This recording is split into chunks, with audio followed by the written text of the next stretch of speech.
Is Eric Clapton the best guitar player of all time?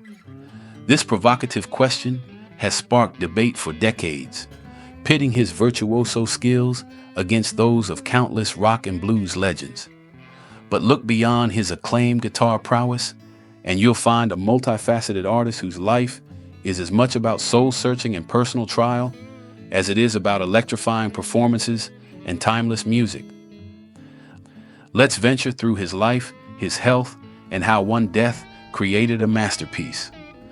Born in 1945, Eric Patrick Clapton ignited his passion for music in childhood. With a soulful intensity that defied his youth, he embraced the raw traditions of blues and rock early on. From playing with local bands to groundbreaking stints with the Yardbirds, Cream, and Derek and the Dominos, Clapton's innovative guitar style and heartfelt playing quickly established him as one of the most influential musicians of his generation. His signature sound, a seamless blend of blues, rock, and pop, is defined by its emotional depth and technical mastery. Clapton's career took a dramatic turn when he joined the Yardbirds. Not only did he experience breakthrough success with the hit For Your Love, but he also earned the enduring nickname Slow Hand, a tribute to his deliberate, soulful approach that contrasted sharply with the frenetic pace of his contemporaries. His time with the Yardbirds proved transformative, setting the stage for his future innovations. Following that success, Clapton joined the Blues Breakers, where his skill as a guitarist earned him another nickname, God. Though some might argue that such titles border on hyperbole, they reflect the deep respect held within the blues community. Later, in forming the band Cream, Clapton expanded his artistry, singing, composing, and of course, playing the guitar. Cream's hit songs like White Room, Crossroads, and the emblematic Sunshine of Your Love are not only musical milestones, but also classic examples of his signature woman tone, a sound imbued with warmth, sensuality, and enduring influence. The woman tone is produced by using either the bass pickup or the lead pickup, but with all the bass off. In fact, if you use both pickups, you should take all the bass off on the tone control. That is to turn it down to 1 or O, you know, on the tone control, and then turn the volume full up, you know. And it's supposed to sound like this.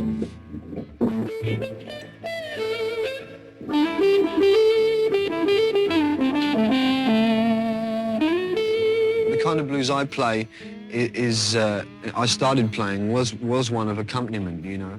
Yet, for all the accolades, Clapton's journey is intertwined with personal tragedies and struggles. Well, I haven't had a drink for a long time now, but for the first 10 years of that period, a lot of my thinking behavior didn't really change. It was a slow evolvement, really. It was only then and after I'd had my children, my daughter and my son, I began to realize, and it's actually clear in the film, and I can see it in a form of desperation, that here I am suddenly faced with responsibility and that I had to do something about it. So perhaps the most heart-wrenching moment was the loss of his young son, Connor. In a tragic twist, born of an affair with Italian model Lori Del Santo, Connor arrived in 1986, only to be lost in 1991 when the 4-year-old fell from an apartment window. Eric Clapton's Tears in Heaven captures the grief and heartbreak the songwriter suffered after the loss of his son, Connor.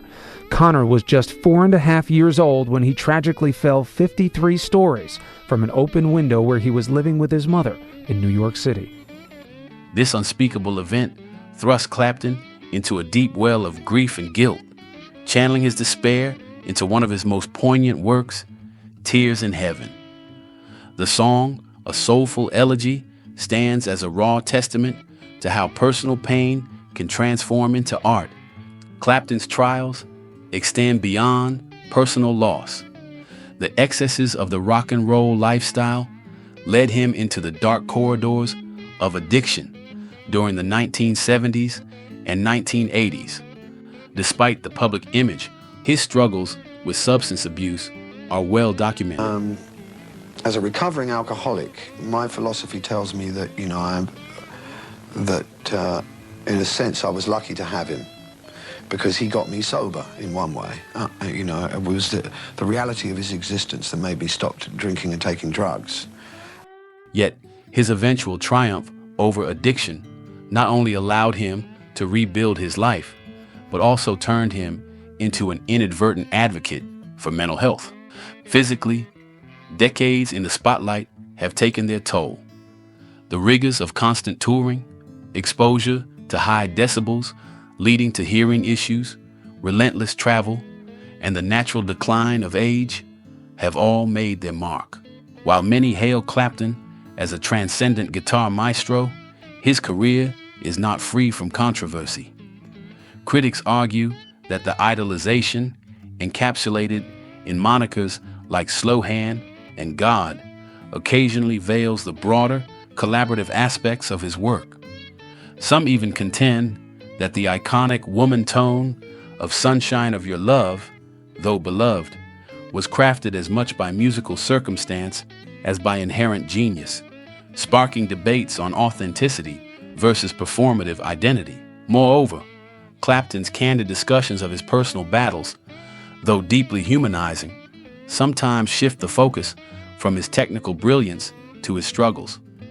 Does our adoration for his music derive more from his musical prowess or from the poignant wounds that have shaped his art?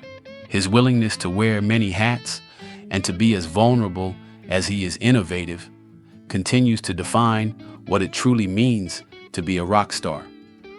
At its core, Clapton's story is a compelling narrative of innovation intertwined with vulnerability.